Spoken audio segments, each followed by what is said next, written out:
Je vais laisser Christine maintenant nous présenter la Société Sphinx. En effet, alors pour commencer, le temps que tout le monde arrive, pour ceux qui nous connaissent peut-être moins, voire pas du tout, eh bien, qui sommes-nous? Donc le Sphinx est historiquement éditeur français de logiciels d'enquête et d'analyse de données depuis près de 40 ans maintenant. Et depuis près de 20 ans, nous avons également un institut d'études chez nous. Donc, nous sommes basés dans les Alpes, donc le siège sur Annecy. On a également une équipe sur Grenoble et on est environ 90 collaborateurs aujourd'hui. On a 2 filiales et une présence internationale également avec des partenaires. Et on va être présent sur tous les secteurs d'activité. Alors, que va-t-on voir aujourd'hui? Eh bien, tout d'abord, nous vous présenterons l'enquête sur laquelle nous allons vous faire ce webinaire démo. Ensuite, on viendra du coup vous détailler en démo chaque étape d'analyse de verbatim par IA. Donc, tout d'abord, l'étape d'anonymisation des verbatim, des commentaires. On viendra ensuite vous montrer comment l'IA vous permet de davantage explorer le champ lexical d'un corpus de données textuelles. Ensuite, on ira un peu plus loin en identifiant vraiment de quoi parlent les répondants. Donc ici, on vous présentera une démo de la codification automatique par IA. Et enfin, on ira encore plus loin en vous présentant un apport d'IA non négligeable qui vous permet d'avoir accès à des analyses avancées vers lesquelles vous n'êtes peut-être jamais allé. Alors, on démarre sur le corpus. Céline, c'est à toi. Alors, pour s'appuyer sur, pour préparer ce rendez-vous, nous sommes appuyés sur une enquête qui a déjà été préparée. C'est une enquête sur la thématique du loto, avec la question qui s'affiche sur votre écran. Cette enquête, elle a été préparée, elle a été présentée avec un axe méthodologique. On l'a également retravaillée au moment de la sortie de l'IA. Mais beaucoup d'entre vous nous ont dit on aimerait bien voir concrètement, on aimerait bien avoir un peu plus de temps pour avoir une démonstration, particulièrement sur les fonctionnalités IA dans les analyses des questions ouvertes. Donc, c'est vraiment pour répondre à ce besoin, à votre besoin, que nous avons préparé ce rendez-vous aujourd'hui. Donc, l'enquête du loto, elle est constituée d'environ 2000 commentaires, un peu plus de 2000 commentaires. Elle contient 17 000 mots et plus de 2100 mots de lexique. C'est les mots différents qui sont présents dans le corpus. Donc, tout ça, c'est simplement pour vous dire que cette enquête, elle est assez riche en termes d'exploitation de données et ça va être intéressant de rentrer dans le vif de ce sujet. Alors, la première étape qu'on voulait vous faire voir, c'était l'anonymisation des commentaires. Tout à fait. Alors, pourquoi anonymiser un corpus de données textuelles avant une analyse? C'est avant tout un intérêt pour être en conformité légale et réglementaire, pour être raccord avec le RGPD notamment. Donc, ça va vous permettre de rendre anonyme, neutre finalement, votre base de données textuelles en enlevant les données d'identification personnelle. Donc ça va vous permettre de partager ensuite plus facilement sans risquer de porter atteinte à la confidentialité. Donc finalement, anonymiser, si on devait résumer, c'est exploiter des données textuelles de manière responsable tout en gardant la pertinence analytique, puisqu'on le verra, le modèle qu'on a intégré dans nos solutions vous permet de ne pas toucher au fond, en tout cas, au fond lexical qui est donné par les répondants. Alors, techniquement, comment ça se présente dans les outils Sphinx?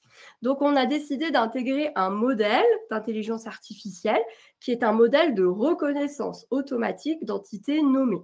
Alors, ce n'est pas un LLM, à la différence des autres fonctionnalités d'intelligence artificielle dans nos solutions, mais c'est un modèle qui est internalisé, donc hébergé dans notre infrastructure. Il n'y a vraiment aucune sortie de données, il n'y a pas d'entraînement au fur et à mesure de vos usages. Tout est cloisonné, c'est vraiment cloisonné. Et aujourd'hui, c'est un modèle qui va fonctionner sur 11 langues. Vous retrouvez les langues là affichées. Donc voilà, donc ça, je vais vous montrer comment il fonctionne. Il va venir vraiment détecter différents types d'identités personnelles. c'est-à-dire, par exemple, des noms, des prénoms, des numéros de téléphone, numéros de passeport, etc. Alors, c'est un modèle qui va être accessible depuis votre logiciel d'études, Sphinx IQ 3, puisque c'est vraiment notre logiciel de référence pour les études. Et vous allez retrouver cette fonctionnalité dans la gestion de données. Donc ici, je suis rentrée sur l'enquête Loto que vous a présentée Céline. Donc, je rentre dans mon tableur de données. Là, j'avais préaffiché le verbatim. Donc, dans le tableur de données, vous retrouvez bien toute votre base de données, tout ce qui a été collecté. Donc, pour la démo, je vais venir vous afficher la variable sur laquelle je vais vouloir travailler. Je vais vouloir travailler sur celle-ci. Donc là, je vois par exemple sur le verbatim, le commentaire numéro 7. On parle des parents Martine et Roger. J'ai mon commentaire, la numéro 15, où j'ai un numéro de téléphone. Voilà, etc. Je peux avoir plein de données comme ça qui sont laissées spontanément par les répondants. Alors, pour anonymiser, c'est très simple. 2 clics. Vous allez dans le bandeau en haut de fonctionnalité, dans l'onglet texte. Et ici, vous avez anonymiser. Vous lancez et vous avez une fenêtre qui s'ouvre. Vous allez pouvoir faire quelques paramétrages si vous le souhaitez. Donc, par exemple, définir le texte de remplacement. C'est facultatif, sinon vous avez des petites étoiles. Là, pour la démo, moi, j'ai envie qu'on le voie bien. Je mets des grands X. Et je vais décider de créer une nouvelle variable. Donc, ça, c'est vraiment important. L'anonymisation ne vient pas écraser les données que vous avez collectées. Ça vient vraiment créer une nouvelle variable que vous allez pouvoir utiliser ensuite pour vos analyses. Donc là, je ne le lance pas en direct parce qu'on a plus de 1500 verbatim. Ça peut prendre voilà, en 1 minute, on va dire, le temps que la fonctionnalité passe sur tous les verbatim. Je l'ai déjà fait en amont, je vous montre. Voilà, ça vient vous créer exactement cette variable. Et donc, si je reprends mes verbatim de tout à l'heure, par exemple le 7, bien en effet, mes parents, Martine et Roger, ils ont bien été remplacés par les grandes croix. Le numéro de téléphone aussi. J'avais, par exemple, ici sur le 10, Monsieur Lupin. Pareil, mon voisin, il est devenu anonyme. Donc, on voit bien que je conserve tout le reste des données textuelles et uniquement la donnée qui était à anonymiser a été remplacée par les X. Donc, maintenant que cette variable est prête, vous allez pouvoir la republier en ligne et venir vous en servir pour l'analyse. Donc, Céline, tu vas pouvoir t'en servir pour explorer le champ lexical. Avec plaisir.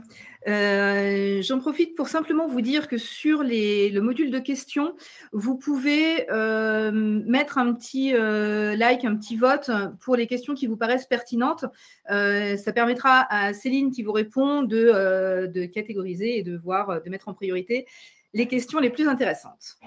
Alors, on est sur l'interprétation des nuages de mots, c'est-à-dire que la solution Sphinx vous permet de créer un nuage de mots, donc ça, certains savent le faire très facilement, mais cette information est assez limitée, parce qu'on voit l'occurrence des mots, mais on n'a pas le contexte, etc. Donc là, on va lui demander de nous faire une synthèse de ce nuage de mots grâce à l'IA. Donc, je vais simplement cliquer ici sur les étoiles et demander une interprétation par IA. La première étape va être ici de cliquer sur le contexte de l'étude. Afin d'aider l'intelligence artificielle, je vais lui donner quand même quelques informations sur mon contexte d'étude. Donc, le sujet, la thématique qui est renseignée ici, et ensuite les objectifs de mon étude. Je veux identifier les projets, les envies en cas de gain. Les contextes que vous notez ici sont repris pour l'ensemble de l'étude, donc vous avez à le faire une seule fois. Ensuite, on voit une information sur les tokens ici. Donc, c'est l'unité de consommation de l'IA, de l'option IA. Tous les comptes Sphinx Online et Déclic ont automatiquement des crédits tokens qui sont offerts, qui sont intégrés à l'utilisation pour que vous puissiez tester les fonctionnalités IA. Donc, allez-y, vous pouvez cliquer sur les étoiles que vous croisez dans votre logiciel pour tester l'IA. La première chose qui vous est demandée quand vous cliquez sur les étoiles, ça va être de valider le consentement. Pour des raisons de sécurité, on débloque le consentement d'utilisation de l'IA. Donc là, tout est paramétré dans cet exemple. Je vais pouvoir cliquer sur « Interpréter » pour avoir le résumé du verbatim qui est présenté ici. Donc, on voit que j'ai un texte qui est ici généré par l'IA. Donc, je vais le coller simplement dans ma zone de texte. C'est des éléments que je vais pouvoir relire. Donc, la valeur du chargé d'études va rester présente. Je vais pouvoir le mettre en forme. Je vais pouvoir voilà, mettre des éléments en surbrillant, structurer un peu mieux mon texte. Et soit le conserver, soit le compléter ou le modifier. C'est une zone de texte classique qui est générée. Si la formulation qui est générée ici ne me convient pas, je vais lui demander de retravailler, de reformuler des éléments qui m'ont été présentés. Et en cliquant sur les étoiles du texte proposé automatiquement, on voit que la reformulation est maintenant proposée.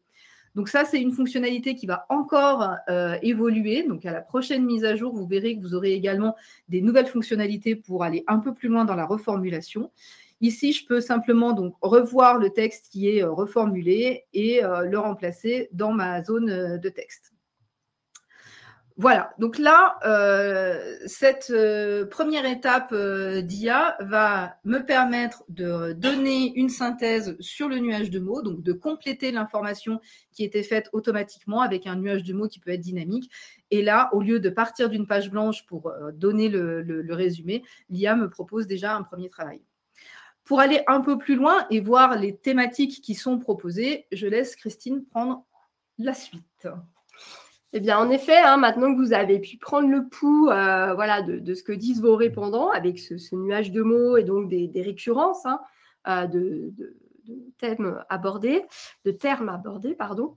on va vouloir en effet aller plus loin et vouloir savoir de quoi parlent nos répondants. Donc, de quoi parlent nos répondants? Ça revient donc à qualifier les sujets qui sont spontanément cités par les répondants à cette enquête. Donc, pour faire cela, on suit une méthodologie qu'on dit de codification, c'est-à-dire qu'on va venir qualifier ces sujets. Bien, tout d'abord, qualifier ces sujets en codant les verbatims, les commentaires, à l'aide d'une grille de thématiques, ce qu'on appelle également un codebook. Donc, pour réaliser cette codification, vous retrouvez ici, donc, dans le petit plus, dans analyse textuelle et sémantique, la codification de verbatim. On voit qu'elle va pouvoir se faire par IA parce que vous retrouvez les petites étoiles. Alors, je lance mon environnement. Donc, je choisis la variable que je souhaite analyser. Voilà, donc je suis dans mon environnement de codification. Alors, habituellement, si je n'avais pas eu d'assistant IA, eh bien, j'aurais dû, voilà, prendre connaissance verbatim par verbatim, les lire, détecter, envisager, voilà, une catégorie, une deuxième catégorie, etc. Des sous-thèmes qui viennent de manière récurrente dans les commentaires. Donc, on s'imagine bien que sur 1577 verbatim, bien voilà, cette étape aurait été chronophage et m'aurait pris plusieurs jours de travail, sans compter des risques d'erreur, d'inattention au fur et à mesure de la lecture. Je vais utiliser l'assistant IA et c'est là que la magie va opérer. Donc, je clique sur « Créer un codebook ». Donc, on voit qu'ici, je retrouve bien le contexte d'étude avec les objectifs dont vous a parlé Céline juste avant. Voilà, j'ai quelques informations. Vous pouvez créer des intervalles sur le nombre de catégories. Par exemple, moi, je vais lui indiquer ici que je veux en créer entre 3 et 5 catégories maximum, donc des grandes familles de sous-thèmes. J'ai des informations de consommation, CGSU, etc. Et une fois que tout est prêt, je lance mon codebook. Voilà. Je valide. Donc, si jamais vous aviez sur cette variable un codebook qui était déjà utilisé, vous avez bien une fenêtre d'alerte qui vous dit que eh bien, le codebook va être écrasé par le nouveau généré par l'IA. Donc là, ça m'a pris quoi? Un peu moins de 10 secondes sur les 1577 verbatim pour créer mon codebook. J'ai 3 catégories qui ressortent largement, à chaque fois des sous-thèmes. Et bien là, vous gardez la main. C'est vraiment là que la valeur ajoutée du chargé d'études va être intéressante. Eh bien, c'est que maintenant qu'il a ce codebook, il va pouvoir venir, s'il le souhaite, modifier, supprimer, ajouter une catégorie, modifier des thèmes, etc. Ça, vous gardez vraiment la main sur ce qui est proposé par l'IA. Maintenant que j'ai mon codebook, qu'est-ce que je veux faire? Eh bien, je veux codifier les verbatims. Donc là, de la même manière, si je n'avais pas eu d'assistant IA, eh bien, j'aurais dû lire un par un chaque verbatim, donc ici les 1577, et au fur et à mesure de ma lecture, eh bien, venir cocher voilà, les thématiques que je considère comme exprimées dans ce verbatim-là. Et bien maintenant, avec l'IA, ça va être beaucoup plus rapide, hein, puisque là, de la même manière, ça m'aurait pris beaucoup de temps. Je vais décider de lancer et d'utiliser l'assistant IA. Voilà, donc de la même manière, vous avez hein, la fenêtre de paramétrage. Je lance ma codification. Donc là, les 1577 verbatim, donc ce qui m'aurait pris, pareil, hein, plusieurs jours de travail sûrement, eh bien, ça va me prendre quelques secondes. Hein, là, pareil, hein, on est à peu près à moins de 10 secondes. Et l'ensemble des observations ont été codées. Et là, de la même manière, vous allez pouvoir modifier, si vous le souhaitez, ce qui est proposé par l'IA, en venant modifier voilà, les codifications qui sont faites. Vous pouvez utiliser d'ailleurs l'astuce ici de venir afficher les verbatims en fonction de profil, si vous le souhaitez. Hein. Par exemple, ici, si j'avais voulu venir lire et vérifier la codification proposée uniquement sur les verbatims, par exemple, des retraités. Je peux le faire et donc reprendre connaissance du verbatim et donc venir modifier la codification qui a été réalisée. Une fois que tout ce travail est fait, eh bien, vous n'avez plus qu'à valider. Et donc, vous avez vos thématiques voilà, qui sont quantifiées. Donc, vous allez pouvoir prendre connaissance du fait que, en effet, dans ce projet, dans cette étude plutôt, eh bien, 87% des verbatim, des commentaires, parlent d'un projet qui est lié au gain, donc plutôt d'un achat, d'un investissement. Voilà, on a les achats immobiliers, les voyages, etc. qui reviennent. Donc, ces thématiques-là, vous allez pouvoir les enregistrer. Ça va vous créer une nouvelle variable. Et cette variable, vous allez pouvoir l'utiliser pour la suite de vos analyses. Donc, par exemple, la croiser avec des variables de contexte. Hein, si on reprend l'exemple des retraités, vous croisez avec le retraité, vous allez pouvoir identifier voilà, quelles sont les thématiques les plus citées par les retraités, etc., etc. Vous allez pouvoir faire plein d'analyses avec ça. Donc, en résumé, voilà, sur tous les commentaires qu'on avait là, ça nous a pris, là, en démo, peut-être 2 minutes par rapport à des jours de travail. Alors, l'intérêt de l'IA dans nos solutions, c'est qu'elle donne également accès à des analyses avancées qui étaient présentes, que vous pouviez utiliser, mais qui étaient peut-être pas, sur lesquelles vous ne sentiez peut-être pas d'aller. Et Céline va vous montrer comment l'intelligence artificielle vous permet d'utiliser ces analyses, notamment à partir d'une question ouverte, comment on va pouvoir venir identifier des profils de répondants, par exemple. Alors, pour identifier les profils de répondants, on va s'intéresser à une analyse qui s'appelle la CHD. Je refais juste un petit focus sur le chat et le module de questions. C'est plus simple pour Céline qui nous accompagne si vous posez vos questions dans le module questions qui est symbolisé par le petit point d'interrogation. Voilà, c'était juste la petite précision. Donc, mais je vois que vous participez beaucoup, donc c'est chouette, c'est qu'il y a un intérêt, donc merci pour vos questions. Donc, la présentation, elle est vraiment faite dans l'environnement DataVive. J'ai vu des questions passer par rapport à ça. Donc, on est dans l'environnement DataVive en ligne. Il y a uniquement la fonction anonymisation présentée par Christine en introduction de webinaire qui était dans le logiciel IQ3, qui est présente que dans cet outil-là. Mais le reste est présent donc sur Déclic, IQ3, Sphinx Online pour l'interprétation, etc. Voilà, c'était juste pour recontextualiser et répondre à quelques questions. Alors, on a vu les thèmes abordés par les répondants et on avait envie de voir quels étaient le profil des répondants. Donc, on va pour cela aller chercher une analyse avancée, donc qui s'appelle ici, hop, dans les analyses textuelles et sémantiques, une typologie, qui est une classification hiérarchique descendante. C'est une analyse que on sait d'expérience qui n'est pas toujours utilisée parce que pas facile à interpréter. Et là, les bénéfices de l'IA vont être de nous aider à ce niveau-là, donc au niveau de l'interprétation. Quand je lance une classification hiérarchique descendante, donc en général, elle est plutôt utilisée par les chargés d'études pour prendre un peu de hauteur avant de se lancer dans le rapport. Donc, elle va permettre de regrouper les mots dans différents profils. Mais la restitution qui est donnée demande beaucoup d'études et de réflexion pour arriver à en retirer des éléments. On voit que là, le graphique qui m'est proposé, c'est un tableau qui contient 3 catégories avec des listes de mots. Si je lui demande d'afficher le graphique, je me retrouve avec une matrice qui n'est pas beaucoup plus digeste. Donc, je vois mes 3 catégories et les mots autour, mais honnêtement, ce n'est pas forcément facile de voir de quoi me parlent les répondants. Donc, je vais demander à l'IA un petit peu d'aide. Donc, je retrouve ici le bouton « Interpréter ». Et cette fois, ce n'est pas un résumé qui m'est fait, mais c'est vraiment une interprétation des différentes catégories. On voit qu'il y a 3 classes qui ont été présentées. Je vous les mets ici pour que vous les ayez en plus grand.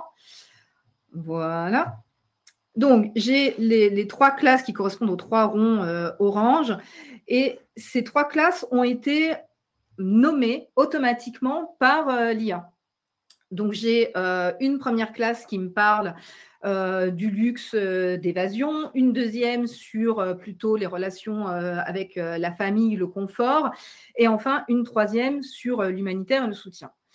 Habituellement, c'est aux chargés d'études de vérifier quelle thématique, quel mot il pourrait mettre derrière chaque classe. Là, j'ai vraiment un assistant qui me permet de dire, voilà, moi, je te propose d'appeler cette classe projet de luxe et évasion. Et moi, je vais peut-être dire, OK, je vais le résumer en un mot ou en un thème un peu plus clair. Donc, pareil, je peux aller ici retravailler tout mon texte comme tout à l'heure et renommer les éléments. Ce qui est vraiment intéressant ici, c'est que donc l'analyse devient beaucoup plus accessible puisque j'ai des éléments qui sont retirés automatiquement grâce à l'IA. Les classes, je vais pouvoir ensuite les enregistrer. Et pareil, comme avec les thématiques, utiliser cette nouvelle variable qui est un tableau avec les 3 classes dans des analyses quanti, donc pour les croiser, pour refiltrer sur d'autres profils et voir ce qui ressort en fonction de ces éléments-là. Donc là, on est sur à la fois un gain de temps, mais aussi un gain méthodologique et qui vous rend accessible des analyses qui étaient parfois plus confidentielles. Donc, si on reprend les différents bénéfices qu'on vous a montrés ce matin, donc on va avoir le fait de vous encourager à remettre peut-être des questions ouvertes dans vos enquêtes, dans vos études, parce que vous pourrez mieux les exploiter et enfin aller analyser ce contenu qui est précieux à l'intérieur des commentaires. Et puis, vous allez pouvoir enrichir vos analyses et vos rapports en présentant des analyses qui étaient peut-être pas toujours accessibles et donc pouvoir également monter en compétences. Donc, n'hésitez pas à tester dès à présent.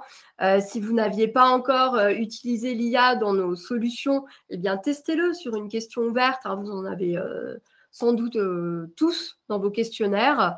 Vous avez des crédits qui sont inclus sur vos comptes pour pouvoir le tester. Si besoin, rapprochez-vous de votre contact commercial pour en savoir plus. On a également un programme de formation qui est là pour vous faire monter en compétences sur ces usages. Donc, n'hésitez pas également à poser la question. Et puis, de par notre activité d'Institut d'études, on a des chargés d'études qui peuvent vous accompagner vraiment pas à pas en rendez-vous individuel pour venir enrichir peut-être des analyses qui sont déjà réalisées, que vous avez déjà réalisées et que vous souhaitez compléter avec ce qu'on vous a peut-être présenté aujourd'hui. Et puis nous, on vous souhaite une excellente journée. Merci pour votre participation active sur cette présentation, sur ce webinaire. Merci à tous et à bientôt. Restez connectés pour avoir les prochaines nouveautés. Merci, bonne journée. Au revoir.